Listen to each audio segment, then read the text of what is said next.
মতাদর্শগত জায়গা থেকে বা দলীয়গত জায়গা থেকে তাদের সাথে অ্যাফিলিয়েটেড, তারা কেমনে ঢুকবে? তাদেরকে ঢুকতে দেওয়া হচ্ছে। তারা না ঢুকতে লাগবে একটি ভাই, তারা না ঢুকলেও সমস্যা নেই, কারণ তার লোক তো সেখানে আছে। ঢোকা দরকার আমাদের ঢুকতে হবে। সকালে আমরা দেখেছি আপনারা অনেকে বলছেন যে সুষ্ঠুভাবে ভোট হচ্ছে, কিন্তু দুপুরের পরেই কেন চিত্র বদলে গেল? না, আমি কখনো বলি নাই যে সুষ্ঠুভাবে সুন্দরভাবে নির্বাচন চলছে। আমি বলছি যে আমরা পর্যবেক্ষণ করতেছি, জানাবো, এবং যে ঢুকতে দেওয়া হচ্ছে না এটা শুরু থেকেই বলে আসতেছিলাম। আর যেটা বলতেছিলাম যে শিক্ষার্থীরা উৎসবমুখর পরিবেশে আসতেছে না, এটা বলছে।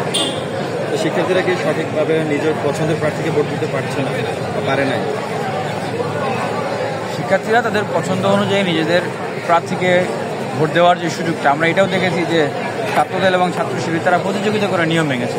লিফলেট, প্যানেল সব কিছু আনা এবং একদম ভোট কেন্দ্রের সামনে মানে অজগর সাপের মতো দাঁড়িয়ে তারা শিক্ষার্থীদের গরম নিঃশ্বাস করতেছে, এই অবস্থায় ছিল। তো এই সব ক্ষেত্রে কি আপনি যে ভোট বর্জনের কোনো সিদ্ধান্তে কি আসবেন?